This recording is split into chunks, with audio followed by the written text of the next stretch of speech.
relationships and not being run over by others. I don't want to say anything positive about myself because it will make me seem arrogant. Clement was a clean-cut and professionally dressed man in his early 30s who scheduled an appointment with a therapist due to some vague unhappiness and martial tension that appeared to be some fuzzily defined depression or lack of energy about life. Upon the initial assessment visit, the therapist was informed by Clement that he could not put his finger just on what was wrong with his life. He had an attractive wife by anyone's definition. He has healthy, well-behaved children and has a thriving mortgage business that has provided him an income well into the mid and high six-figure range. He recounted a long struggle with career setbacks on the way to getting where he is now and on having a career and on having to reinvent himself a couple times after having good jobs that ended due to buyouts and reorganizations before starting a new career as a mortgage broker.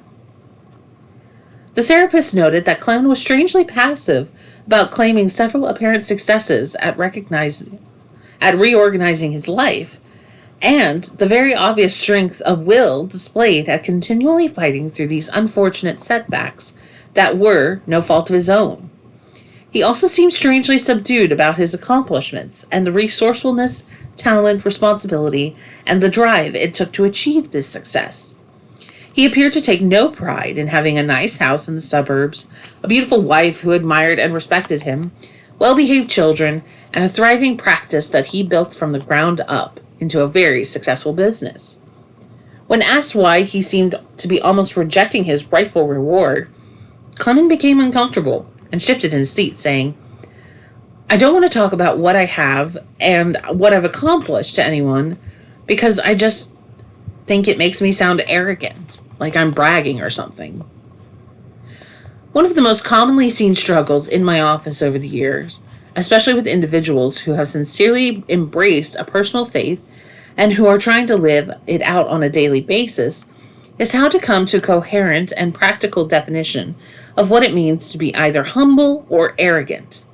The struggle is not limited to those who attended Christian churches or practiced some other faith, though. It can be seen from plenty of other people who are just considerate, compassionate, and socially aware of the feelings of others, who don't want to come across as insensitive blowhards that toot their own horn to the annoyance of others. Both terms deserve to be explored and defined, both practically and usefully, for those who are concerned about how they are perceived by those around them, and who want to live with integrity and true character. Hopefully, we can do just that in the paragraphs to come. My experience has been that these terms rarely get this kind of thoughtful and logical exploration, however. They are usually superficially thought through and get an emotional interpretation and eventual application that causes people depressive symptoms and issues in relationships that diminish one's energy and investment in life. Since I identify publicly as a Christian counselor / psychotherapist, I am confronted with the concept of humility regularly by people who are worried about embracing the concept appropriately, avoiding calling untoward attention to themselves, just like Clement. The boilerplate interpretation of what humility is believed to be is avoiding any public or personal claims about your strengths or accomplishments or talents and being very careful to deflect any credit for any of them to God or someone else. People will go to great lengths to deny any and all possible positive things about themselves to accomplish this. In short, they see humility as not just carefully avoiding speaking about oneself in a loud and grandiose manner around others, but to deny any successes altogether completely. In this model, humility is at least a social attribute first and foremost, and means avoiding any mention of success for fear of offending others who have less in life financially, physically, professionally, or personally. Sometimes it is a deep-seated fear of criticism or being disliked from the same people. With the element of faith included, it usually means that the person is trying not to claim any credit for anything they believe that God Himself has either blessed them with or developed within them. This is out of fear that they may be stealing the credit that He deserves and will run afoul of the Almighty and receive a rightful blast of anger for displaying and embracing the sin of arrogance. They believe that all that occurs in their life is not justified by God's grace and power and then turned over to them to enact, but that the whole process is fully engineered and caused by Him. They believe they have no right to claim any of what they believe they created. They believe they have no right to claim any of what they believe they had no creative stake in. While I sincerely appreciate the good intentions of both positions, I also sincerely believe that these beliefs are distorted and end up causing all kinds of social and interpersonal problems for the people that hold them so strongly and try to practice them.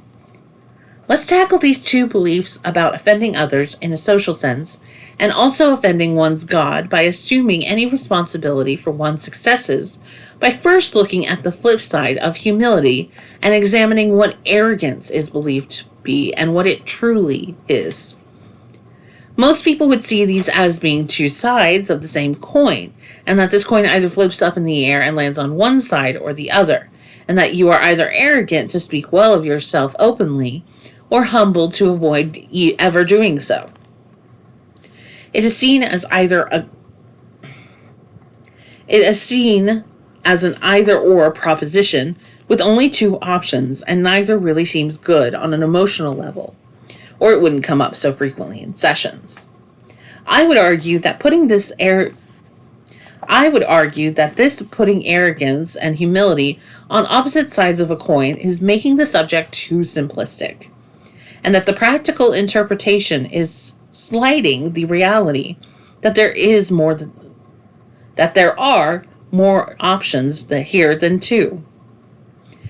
If any statement of skill, talent, success, effort, intelligence, or wisdom is an example of arrogance, then one cannot ever morally assert anything positive about themselves and must then logically wait for someone else to affirm these good things about them. And then they are honor bound to deny the truths of whatever is said about them, or that's arrogance by proxy, as you are subtly agreeing openly and publicly with them. This means that no one can ever make any testimony of legitimate qualifications or talents on a professional level to begin with. There is a recent commercial getting a lot of airplay where a patient was being prepared to go into the operating room and he meets the surgeon, who first entered the room with flippant, "Guess who's been reinstated again?" and responds to this now frightened man's statement that he's anxious about the immediate surgery by giving him a somber look downwards and admitting, "Me too," before leaving the room. The patient is rightfully now very, very anxious, and the commercial ends with this poor man sitting on the dressing table with his mouth open in complete shock and horror. While this is a humorous example, what would the world be like if no one was allowed to attest to their own competence and ability? Not only that, but if we would have to deny or deflect when others attest to our character or skill or work ethic. This would absolutely destroy the collective public confidence in all manner of individual professionals and would eliminate the necessary need for reassurance in them. It would also limit any reasonable advertisement of what someone would and could do as far as services or producing goods. We would have almost a complete moratorium on advertising, as advertising is making a claim about one's skills, characters, and work ethic. Speaking about oneself fairly in a positive way inspires the necessary confidence in others about you. Furthermore, letting others know what your credentials are is a necessary thing in order to do basic business. Demonstrating and calling attention to the traits and efforts that brought success is inspiring and informative to others and conveys confidence and collective security. Curtailing this out due to Curtailing this out due to a misguided desire to avoid arrogance would be tragic indeed. I would argue that an accurate view of arrogance would be to commit an act that is dishonest at its core regarding how you represent yourself to others around you. Arrogance should be seen as deliberately exaggerating your own talent, your own accomplishments, or your own character, or tearing down someone else's, for the purpose of getting respect, credit, or a status that you have not legitimately earned. An example of this in the counseling profession is when someone has claimed to be a licensed therapist when they haven't gone through the process of accumulating the supervision and client hours needed, and they haven't passed the rigorous examination to actually earn it. I think it's fair to say that conflating one's own self for the purpose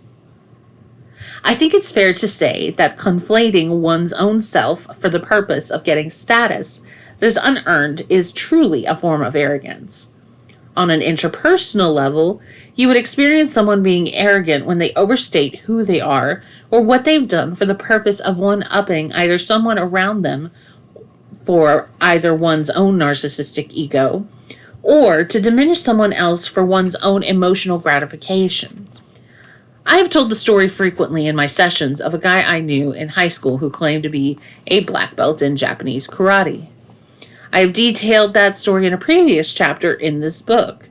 However, the gist of the story was that the guy had clearly and deliberately fabricated his credentials completely for the sake of getting respect and admiration through lying and arrogance in order to gain something that he hadn't earned. If someone plainly and honestly stated their credentials as a martial artist and represented their training, skill set, and fighting accomplishments, I would not consider it an example of arrogance in the least. Honesty being the key word here. On the other side of the coin, a one-dimensional definition of humility suggests that someone embracing this virtue would similarly require you to avoid saying anything positive about yourself and actually undervalue yourself publicly to others to achieve it. Imagine this. To be humble, you actually have to embrace some sort of noble dishonesty and diminish yourself deliberately in front of others. We're not talking about being gracious about receiving compliments and maybe toning them back to a level of accuracy either. We're talking about seeing humility as a deliberate and untruthful portrayal of yourself as something less than you actually are. For example, if someone asked me to describe myself professionally and assess myself, I would assert myself as a very experienced family therapist who is fairly talented and advanced in I would assert myself as a very experienced family therapist who is fairly talented at advanced cognitive behavioral therapy and who is also good at getting to the core of people's depression.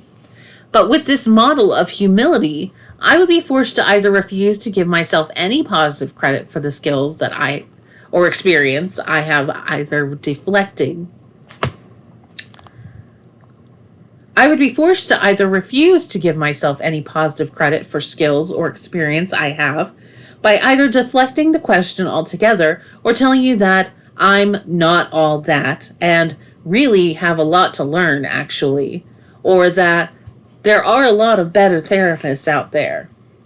Parts of these statements may be true, but it's not a true reflection of my legitimate ability and worth, and would be absolutely of no value to anyone trying to figure out if I can help them. Now, if I claim to be the best cognitive behavioral therapist in the state of Alabama, depending on the circumstances, I may not even be the best in my own office, or stated that I am comprehensively trained in all forms of mood disorders, no one is that I know of, and I am the best choice for anyone needing treatment, I have zero experience with eating disorders, for instance, then I would be incredibly arrogant and lacking in humility. Trying to find that accurate place where you rate in the pecking order personally and professionally for objective sense of self-worth seems to me to be quite an example of humility. Knocking yourself down to a lower and inaccurate place is false humility and actually seems like a strange sort of arrogance in that you would be trying to get credit for excessive humility in front of others. So how much fun this can be? See how much fun this can be? So let's see if we can put the top back on the bottle of shaken up soda and define arrogant and humble once and for all, or at least for the purpose of trying to answer the question pragmatically. It seems that taking all the elevators down to the ground floor would leave us with a very simple truth that arrogance is being dishonest about who you are and what you've done. Humility is an honest and objective assessment of one's attributes and accomplishments. Arrogance is dishonest and humility is honest, and that is the ground floor. It's that simple. It would make the world much simpler and be a better functioning place if we just all agreed to see it this way and stopped embracing the social anxiety and fear of criticism that causes us to fall into a false humility that ends up taking root inside and causes all kinds of internal conflicts and eventual depressive symptoms. The result of this disordered view of humility and arrogance is depression and lack of interest in the world around you. This is exactly what happened with Clement. He became divorced from his own experience and processes throughout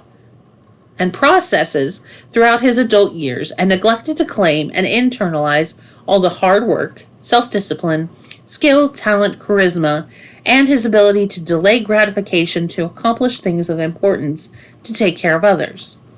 As a result, Clement created a world where he continually defeats himself and cannot win. Why would you wake up every morning with enthusiasm, energy, and passion to accomplish and experience wonderful things each day when you've already decided that to do so will amount to absolutely nothing inside yourself, and you'll have to erase any points you put up on the scoreboard the moment you score the touchdown? Taking this route would mean that you could not enjoy the process of success, nor the fruit from the tree you worked so hard to plant. It also diminishes your self-confidence and limits your relationships as well. Again, what's your motivation to live daily life with any energy if you cannot claim and enjoy any victories? The real issue is to be careful not to claim victories that you have not truly won or trophies you haven't really earned, and doing this, in my humble opinion, ensures that you will be truly humble. Clement's views about humility and arrogance were deep-seated and hard to untrench, despite him slowly seeing just how deeply distorted his view of humility had worked its way through his life, and how much subtle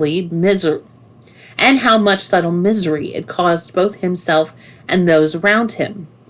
He continued both to deflect any and all of his positive accomplishments, and also the clear and empirical proven character traits that caused these things to happen for months and months. Slowly, however, with the constant reinforcement from the therapist and his wife in sessions that humility is not denying objective truth about himself or his life, and that it is perfectly acceptable to tastefully claim the good things he had done or become. Clement turned a corner and began to evolve personally. He specifically responded to the truth that he could both feel good about his life and who he had become, and still accept within his Christian faith that he was unworthy to stand in the presence of the Almighty, as they were not mutually exclusive values. Clement's mood began to improve, and he began feeling the dark clouds over his head, letting more and more sunshine through, and he started enjoying his daily life and began to see himself as successful and productive. His wife reported that his self-confidence improved and that he was less agitated and more patient with her and their children, and their romantic life began to spark. Clement started enjoying his daily life experiences and was no longer afraid to feel good about them. He closed out with counseling after about 8 months of sessions, and he felt that he was no longer depressed. He left a much more relaxed and happier man for changing his view from, "I don't want to seem arrogant by saying anything positive about myself," to, "I may be careful saying positive things about myself publicly to not seem like I'm bragging, but I'm going to own and value